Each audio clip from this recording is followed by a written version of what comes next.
Hello everyone and most welcome to a lecture about the trace of Jacques Derrida, the famed French philosopher, as you all know, with deconstruction.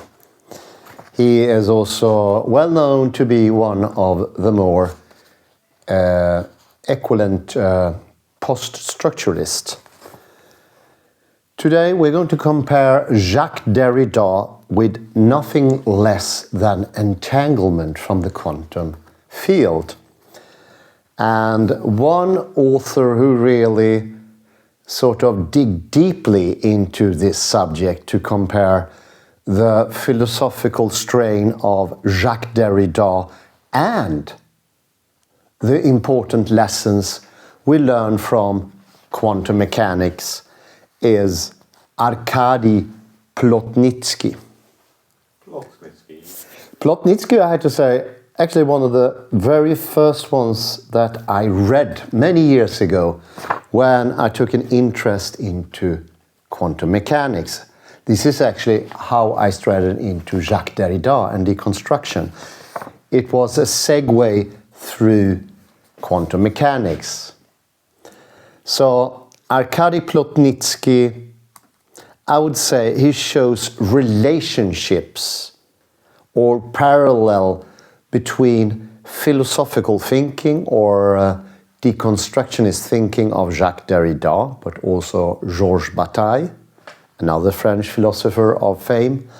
I will not go into him, so I haven't mentioned him on the whiteboard. But first and foremost, Jacques Derrida. So, how do we link the conceptions of Jacques Derrida with complementarity in quantum mechanics? There are two methods here, and my favorite here is the Derridian trace. So it's when you take the binary contradictory positions between yes and no, or the more relevant in this case, presence and non-presence, you will get something that Jacques Derrida calls a trace. This is what makes meaning possible. Why does meaning become possible? Well, meaning can only be possible if these binary oppositions are not fully present. It's okay. It's okay. Thank you, Kalle. I saw what you reacted to. It's in you. Once it's no longer in reality, it's not fully present, to be compared with Thea and Aletheia of Martin Heidegger, only then meaning becomes possible. In full presence, for example, if something is completely under the light, if it's up in the open, or the main idea of enlightenment, that we need clarity, we need definitions, we need to sort of dismantle obscurities to make everything clear, then we lose meaning. Oddly enough, this is exactly the same thing as entanglement in quantum mechanics. Why is that? Well, the full presence of Newtonian classical physics is the same idea as enlightenment. The relationship is not that complicated.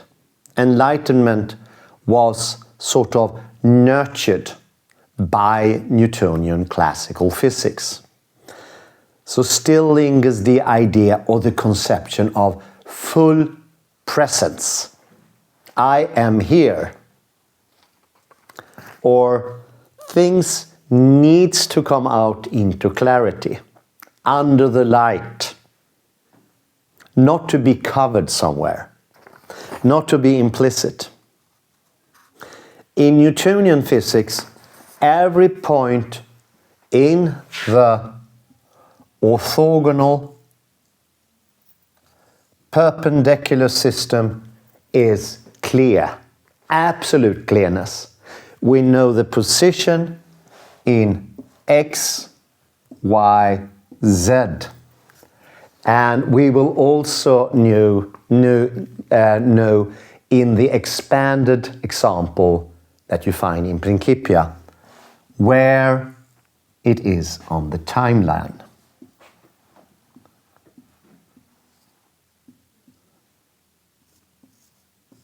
I am here writing presence, full presence. That point is present, it's clear, it is defined. What we learn from quantum mechanics is that that is absolutely wrong. It's wrong in all aspects, but first and foremost, it is not itself a clear thinking. It's the lure of something that looks on the surface to be very clear, but it doesn't give a very nice model of space itself.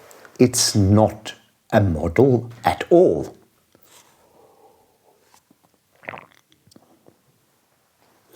This is very similar to the binary opposition of speech and writing, where speech has the full presence, where you with all your might, with your voice tucked into the diaphragm, can fully express yourself.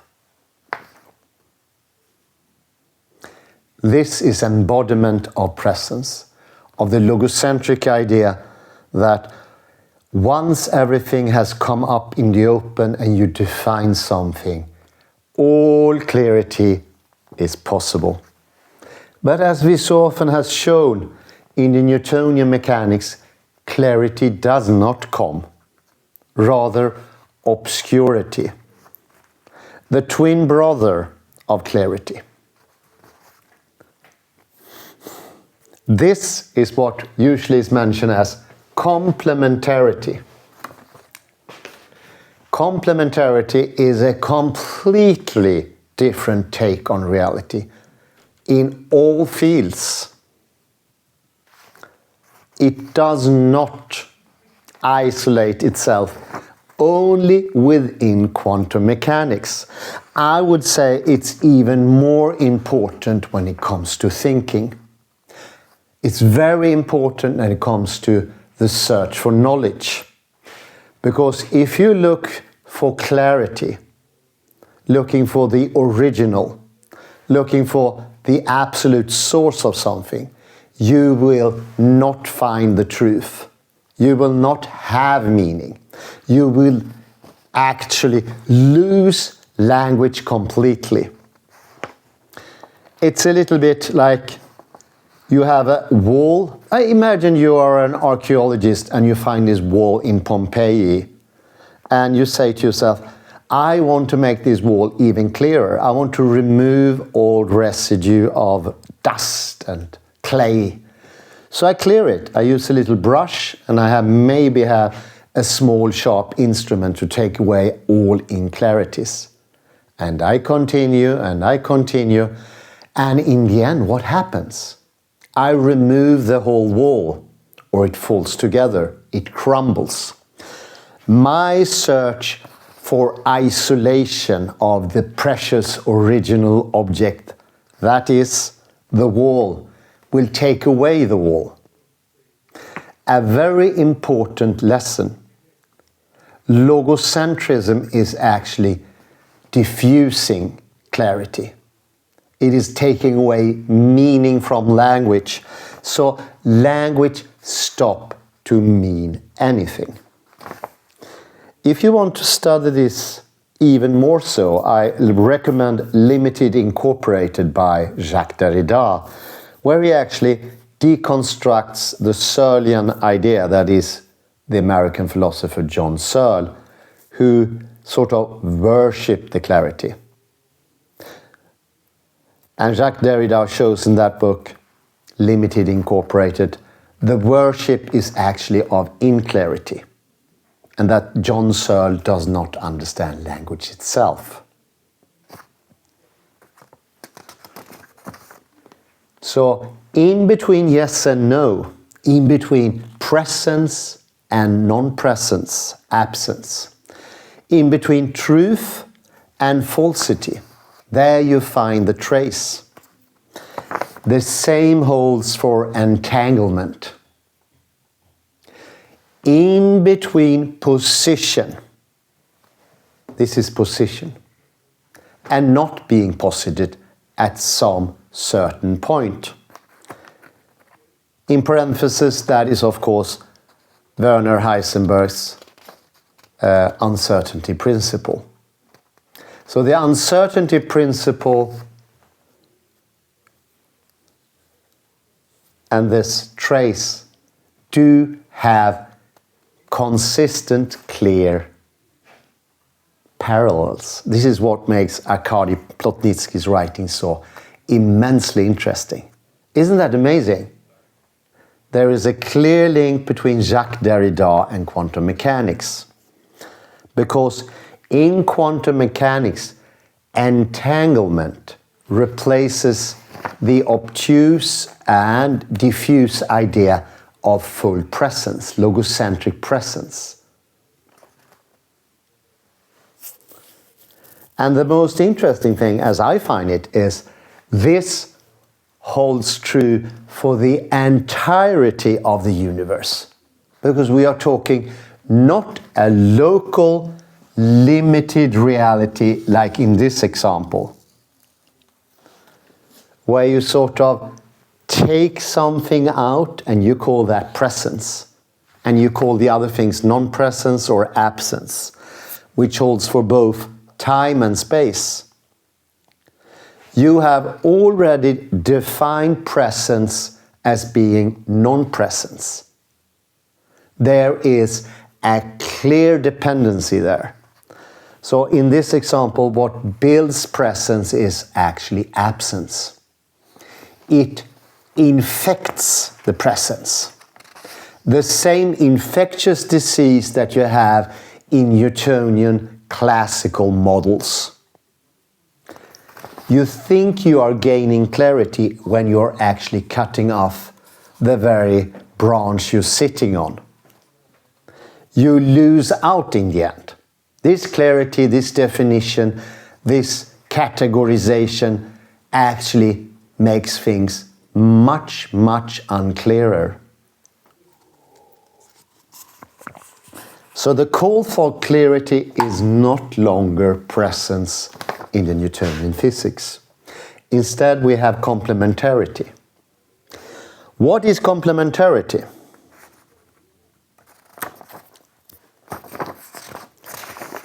There is a very interesting connection between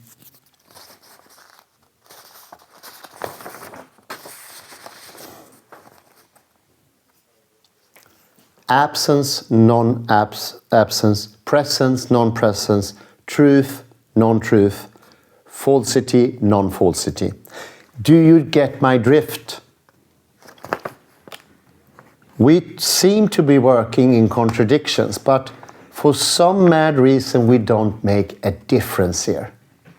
We think all these contradictions are the same. Contradiction in general. That's a little hint where the Newtonian Enlightenment thinking or the idea of logocentrism are leading us. We are, in our strive for clarity, we think we are doing reality a favor or ourselves. We think like, well, let's differentiate.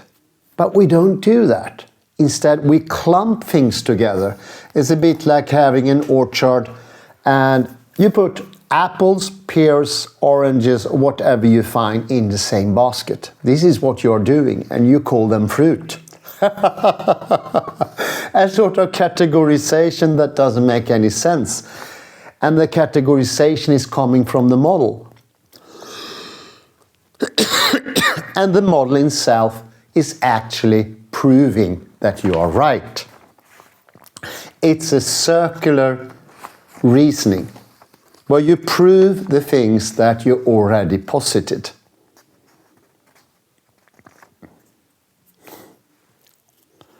Instead, try out the trace as the absence of presence. And this is indicating an originary lack that precedes any fixed meaning or independent entity. Fixed meaning or independent entity. All in the Newtonian model or in an Enlightenment model or academia today is independent. And as we mentioned before, everything is global, but I'm going to get back to that pretty soon. Instead, look at something I call relationality. Everything is built out of relations. So from these different antipodes like presence, non-presence, truth versus falsity, it is the relationship that is more important.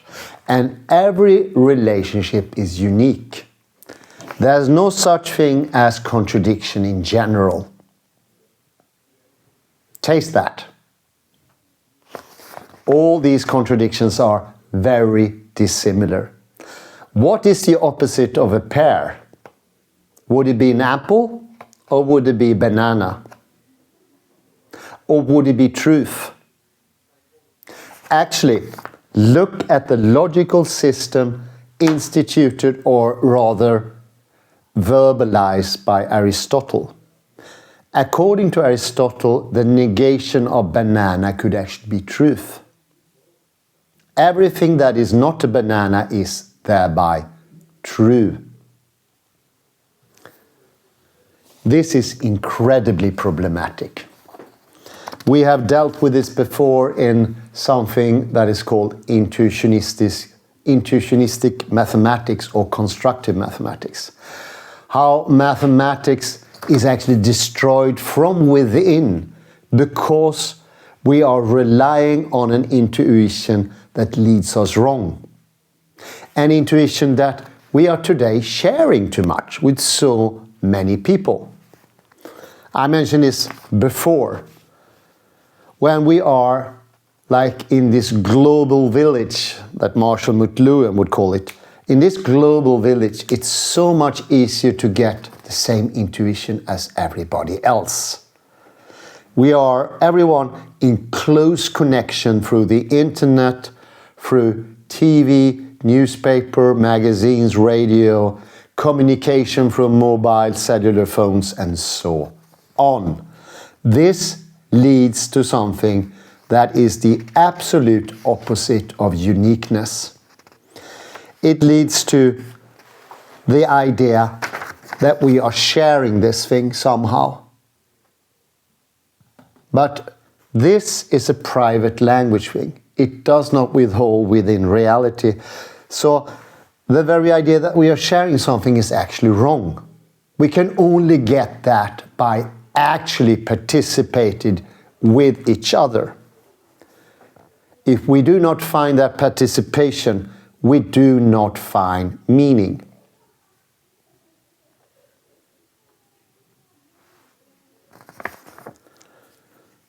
So listen to this. Meaning is not found in a single self-sufficient sign, but emerges only through the dynamic interplay and difference between signs. The trace is what is retained from other absent terms, embedding an other within what appears to be an identity. So somehow we go another way. We do not start with identity, but we end up having identity. In this schedule, we sort of start with the identity of the atom. A unique atom that has a little window that we can open. And inside we can find the uniqueness of that atom. If we do that, we are actually going the wrong way. The way to go about it is to see to the relations before the individual. Thereby, you will both gain relation and individuality.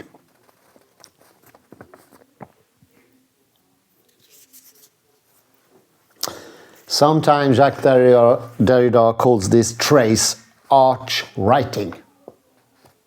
The original writing, the inscription that was prior to the binary opposition of speech and writing. The sort of consciousness stream that is before everything, or the very ocean. And on this ocean you find little waves, and these waves are absence and presence. Presence could be the water or the air around it, and the opposite. And this trace is from where everything stems. If you strand this model, you will never get into the arch writing. You will not understand from where everything comes. You will not understand the universe. You would lose this understanding because you do not know what the prior is. If you are stuck with the binary oppositions, you will actually be handed things from other people. And especially today with this global village, you will be pretty much lost. Reality will be a second-hand purchase.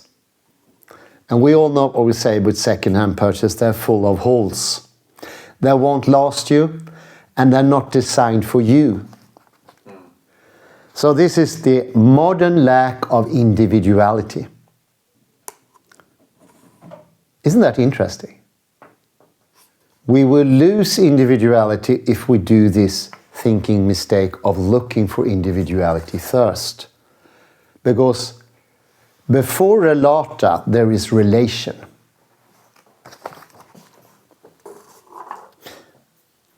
This is, of course, expressed very clearly from Leibniz and his monads. I won't get into that.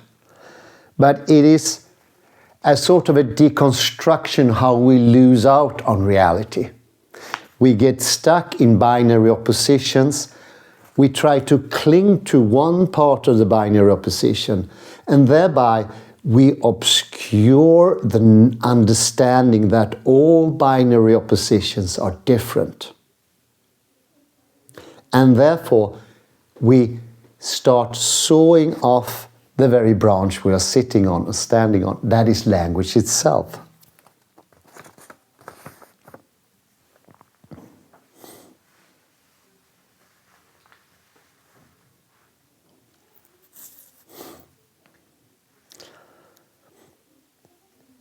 Here's another thing I can add here, the critique of correlationalism.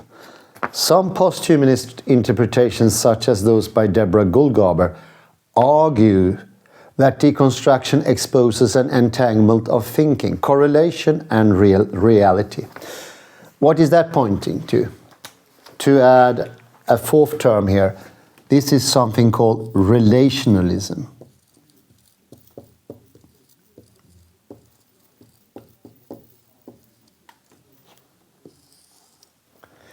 It's a little bit that we have two poles, one of meaning or word, and we have a reality.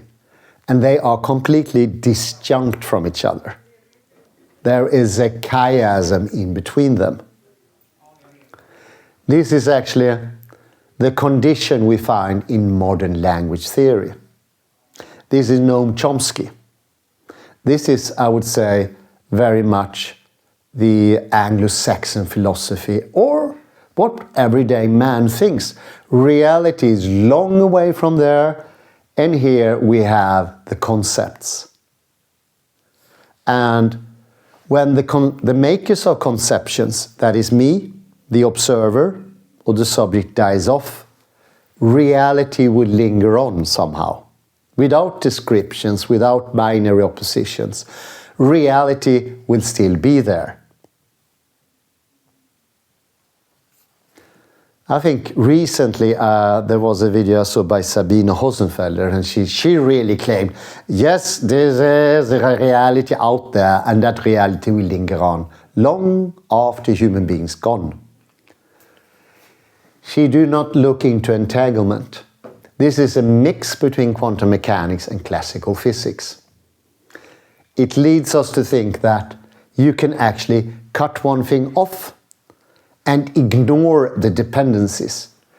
And the dependencies is actually entanglement, the connection. So the relation is very important, even more important than what is being related. Now I can imagine you really see the difference between the old theory, where the relations were completely unimportant, but the positions were very important. The essence, the origin, the placement, the presence. Whereas in the new theory, what we discovered in quantum mechanics is relations comes first. If we don't have relations, we don't have anything. And we certainly won't have singularities. We will not have position, and we will not have meaning either. Language will lose its meaning. You could call this interrelating existence, because existing itself will be dissolved if you cling to it.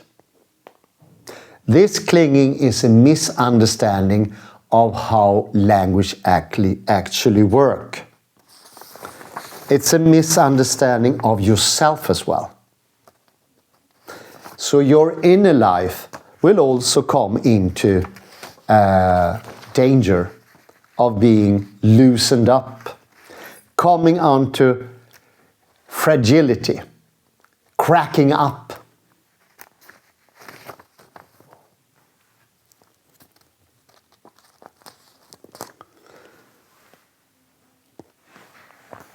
I will mention one last name here, and that is Halliday, Michael Halliday. He was usually in his life called Mac. Mac the knife, maybe? Mac Halliday.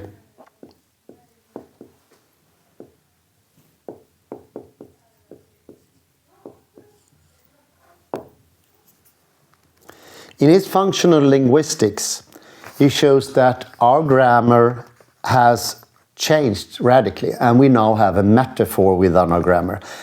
I think he found this luring point where we get dragged into the idea that essence comes first. Why is that? Because the grammar itself that we're using, that we grew up with, has an inherent metaphor, that the idea that the essence comes first. The original, not the copy, and not the relationship. Nominalization is called. And it's a process that we're using today with the inspiration of Principia, turning something like a process into a noun, making everything into things. So, for instance, something that is happening, a movement, is transformed into stillness. The glass cracked. Something that is active and unstable becomes glass fracture. Something that is stable and technical, an object. So language itself sort of tricks us. We've been playing a new language game since the 17th century, and this is actually tricking us. But it doesn't have to define us. There's actually a possibility of a liberty. There is a way of coming out of this fascination with nominalization, with shutting ourselves out, because we are literally taking away all of reality. because we have developed a special nominalization thinking as well. And that is the idea that you think best in isolation. Because meaning itself in the classical Newtonian scheme is actually an isolated thing. And you can add the meanings up somehow. Like you gather them and put them in a big bag. You cannot. In the lure of the language, as Ludwig Wittgenstein would have it, we get trapped by this illusion of clarity and stability and essence. And thereby we are obscuring reality itself. And we lose our possibility of focus. So focus becomes something you do inside your head. And you shut everything off around you. Thereby, you're losing all focus. You are downing your cognition. Because entanglement itself is the connection between inside and outside. My favorite here is, as Kalle, who is here today, knows, the Klein bottle, which shows that the inside and the outside are actually helping each other. So if you take away the outside, you're losing on the inside. But if you take in the outside world, and especially other people, you will also lose on the inside. This is why in higher education, normally, it's a very important thing to connect to others. It's only in this relation you can get out of the idea of isolation into yourself, because language yourself otherwise can trick you into the isolating idea. Isn't that grand? You learn body and soul together with other people to trust in stability. And when you go into instability, you get entanglement. You understand entanglement. And then you get both things at the same time. Once you have a relation, you can also have an essence. Quantum mechanics solves the problem of locality by being global. It is not that we give up the idea of defining a thing. It's just we go from the bigger to the smaller. We go from relation to the essence. We go from connected meaning to singular meaning. Whereas this scheme is completely upside down. It is a little bit like, I think, this British comedian, I don't know her name, Pumpkin or Plumpkin, Kunk. She talks to a famed archaeologist, and she says to the archaeologist, "Isn't it true, sir, that the pyramids were used to be built from the top to the bottom?" And this archaeologist, of course, very stunned. I think this is Concon Archaeology, or Concon Egypt it's called. You can probably find it on YouTube or somewhere on the internet. This is the same thing. We start out completely wrong by isolating yourself and make a strenuous focus, overusing your eyes, sharpening them to look for objects. You lose both objects and relation. This is why today we live in the age of not knowing. We need to get back to the understanding that once we have both covering up and clarity, light and darkness, we can also have meaning. But if we go look for meaning in the beginning, we lose on everything. We don't get either or. Because all meanings are constructed differently. We need to be able to go into this, so to speak, fractal difference that abounds in the world.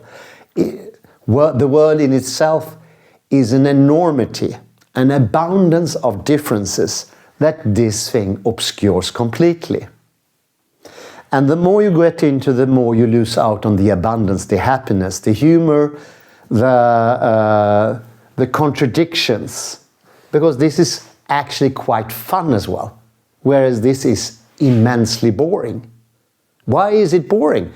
Because it is killing off your mental capacities. One by one, you're shutting your intellect down. By isolating and not being present, you don't have a focus. If you don't know what's happening behind you, you have lost your focus completely. Because a sharpened singular focus is the same as a panoramic view.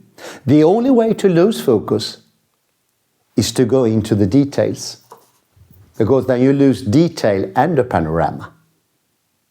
Everything is entangled. Isn't that great? I think that's pretty good news. Any questions, Kalle? So let's say we could take our position, let's say it's university, not science, but let's say humanities, where you have, let's say, subjective and objective, common dichotomy. So entanglement would prove that they're entangled, of course. That so we have the illusion that something is objective, that is science, but Derrida would say perhaps there is a trace of subjectivity also in science. Yes. Or how can we? Or what is the? I think I got your question. I think this is discarded within physics, where it lingers on in academia. The humanities are taking away people, whereas physics have introduced the observer, a living human being or a soul. So we have in humanities where it's actually even more important to have a human being. We take the human being away out of the equation. Because humanities are maybe 100 years behind, but it's not only that, they are pretty much stuck in a model that never ever hold for the humanities. Never. Because human beings build reality. And if you don't connect to other people, you will lose the knowledge of reality, both human and natural. So going into yourself is literally rounding your shoulders, tensing your neck, and shutting reality off in the idea of, ooh, I'm gonna understand this very thing. It won't happen. Look at this environment we are standing in now. It has been modeled on a sterile hospital-like model. This destroys knowledge. It has an actual effect. It's a pretty good place to make a video recording here because we don't have any intruding or disturbing objects, but it's a horrible way of studying here. There are no plants, there's nothing fractal. The light comes from above. Everything destroys knowledge. Whereas in the humanities using this model, they will say, oh, the body doesn't matter. There is no observer in humanities, where there is an observer in physics. So this cold-hearted physics that everybody in humanities think is actually quite humane. Whereas the humanities is not that humane. And still, well, I think the most ludicrous is one my professor said, these people think they have any view of history, which is made of people. And if you put Newtonian physics on history, you lose out on everything. You need to understand human beings. You need to have all the entangled relations with the rest of humanity to better understand, because there is an abundance of meaning in quantum mechanics, whereas here it's like poverty. There's nothing to find there. And the more you sort of zoom in, the less you find. Think about the fern, Kalle. That could help you in this. Do you remember the fern with all this fractal thing? Yes. The more you zoom in, the more you get. So you can both zoom in and zoom out. You do so it's not only you have the outside and the inside, you have the little thing and the big thing at the same time. Then you have even more. So in the old model, it has for some reason become the model of the humanities, destroying the humanities from within, I think. It's a bit like happening in Christianity, where theology is so bound up with this. they're taking away God or made him into an object. In the humanity, we take away human beings, and thereby we have no chance of knowledge. Because history, sociology, psychology, you name it, language is coming from human beings and nowhere else. If you don't know you're human, you don't know anything. You need to know the observer. So it has an incredible effect, a possible revolutionizer of the humanities. Here we can go back to knowledge itself. And we know, it's proven fact. Relations come before relata. We know that. And this knowledge is 101 years today. It was 100 a year in the year 2025. Now it's 101 year. I hope this knowledge would sort of simmer down to the humanities maybe this year. Let's make 2026 the year of hope. Won't you think? Okay. Hooray. Hooray! Thank you very much. Bye-bye. I don't know how to stop this because... Yeah, that's the hard thing. You put on this here. Mhm.